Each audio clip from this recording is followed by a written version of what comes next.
नमस्कार सर्वांना, मी आहे अर्पिता आणि माझ्या कुकिंग ब्लॉगमध्ये तुम्हा सर्वांचं स्वागत आहे. आज मी जी रेग्युलर अशी मेथीची भाजी डाळ घालून मुगाची डाळ मी इथं वापरलेली आहे आणि मिरची घालून अशी तिखट चटपटीत अशी मेथीची भाजी बनवणार आहे. मेथीची भाजी एकदम टेस्टी आणि छान चटपटीत अशी बनवण्यासाठी मी इथे स्वच्छ धुवून घेतलेली आहे. कोवळी मेथी आहे थोडी आणि स्वच्छ धुतलेली आहे आणि निथळलेली पण आहे. आणि इथं मूग डाळ ही थोडीशी घेतलेली आहे धुवून आणि 5-7 लसूण पाकळ्या आणि 1 मिरची बारीक चिरून घेतलेली आहे. आणि आता ही निथळलेली आहे मेथी आणि चांगली अशी बारीक चिरून घेतलेली आहे. जर का तुम्ही कोवळी असे शेंडे घेतले असेल, मेथी नाही खुडून नुसती घेतली असेल तरी चालेल, न चिरता पण आपण भाजी बनवू शकतो. आता इथं गॅसवरती मी पॅनमध्ये 1-2 चमचे होईल एवढं तेल घालणार आहे. 2 ते 2.5 पळी होईल एवढं तेल घालायचं आहे. आणि याच्यामध्ये फोडणीसाठी जिरे वापरलेले आहेत.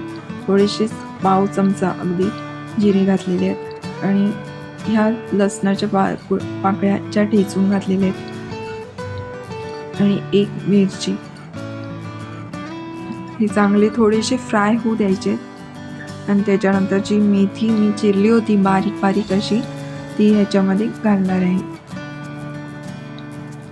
आणि चांगली परतून घ्यायची मेथीची भाजी. ह्याच्यामध्ये मेथीची भाजी बहुगुणी आहे, टेस्टी आणि हेल्दी आहे. हिरव्या भाज्या या सर्वांनी खाल्ल्या पाहिजेत, लहान मुलांपासून मोठ्यापर्यंत मेथीची भाजी ही खाल्ली पाहिजे. आणि याच्यामध्ये मी डाळसुद्धा जी धुवून स्वच्छ घेतली होती मुगाची डाळ ह्याच्यामध्ये घातलेली आहे आणि इथं ही चांगली परतून घेणार आहे मेथीच्या भाजीमध्ये. आणि 10 ते 15 मिनटं लागतात ही भाजी शिजण्यासाठी. मूग डाळ ज्यावेळी शिजते त्यावेळी ही भाजी तयार आहे असं समजायचं. आता याच्यामध्ये थोडंसं चवीनुसार मीठ आणि थोडंसं हिंग वापरायचं आहे टेस्टसाठी. आणि हे चांगलं 1 अर्धी वाटी होईल एवढं ह्याच्यामध्ये मी पाणी ॲड करणार आहे आणि चांगली परतून घेणार आहे. 1च पेंडी होती माझी मेथीची, त्यामुळे मी इथं त्या प्रमाणातच पाणी पण थोडंसंच वापरणार आहे. याच्यामध्ये 1 अर्धी वाटी होईल एवढंच पाणी ॲड करणार आहे आणि हे चांगलं शिजू द्यायचे आहे मेथीची भाजी. डाळ शिजल्यानंतर मुगाची डाळ पटकन शिजते, जास्त वेळ लागत नाही त्याला. आणि 10 ते 15 मिनटामध्येच एकदम लो फ्लेमच ठेवायचा आहे गॅसचा, हाय फ्लेम करायचं नाही आहे. भाजी करपू शकते, त्याच्यासाठी लो फ्लेमवरतीच गॅस ठेवा. आणि आता इथं मी शेंगदाणे जे आहेत चांगले बारीक कूट करून घेणार आहे. ह्याच्यामध्ये 1 पाव वाटी होईल एवढे शेंगदाणे इथं मी घेतलेले आहेत, शेंगदाण्याचे दाणे. आणि हे चांगले कूट करून घेणार आहे, मोठे जाडी भरडे असेच ठेचून करणार आहे. आणि हे कच्चे असे दाणे वापरलेले आहेत कारण भाजीमध्ये शिजताना ह्याच्यामधलं जे दूध आहे ते पूर्ण त्या ह्याच्यात भाजीमध्ये उतरतं शेंगदाण्याचं आणि त्यामुळे ही भाजी खूप छान अशी टेस्टी बनते.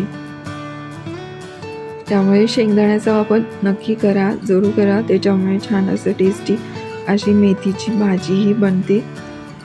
आणि आता हे पाहू शकता एकदम छान असं जाडं भरडं असं मी ठेचून झालेले आहे, शेंगदाणे एकदम कूट झालेले आहेत. आणि आता ही मेथीच्या भाजीमध्ये मी घालून घेणार आहे, मिक्स करून घ्यायचं आहे शेंगदाण्याचं कूट.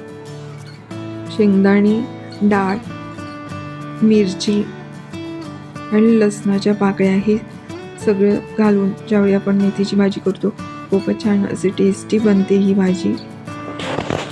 डाळ घालून मेथीची भाजी ही आपल्या इकडे गावरान पद्धतीने म्हणजे कोल्हापूरच्या इकडच्या भागामध्ये अशा प्रकारेच करतात, त्याप्रमाणेच मी रेग्युलर ही भाजी बनवते.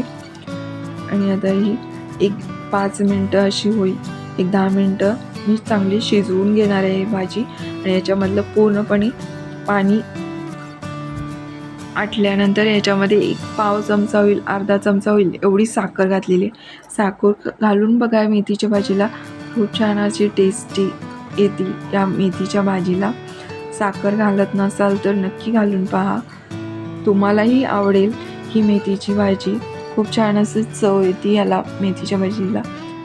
मिरचीमुळे तिखटपणा आणि साखरेमुळे थोडासा गोडपणा येतो आणि छान अशी टेस्टी भाजी मेथीची बनते. आणि हा व्हिडिओ तुम्हाला माझा कसा वाटला हे नक्की कमेंट करून सांगा.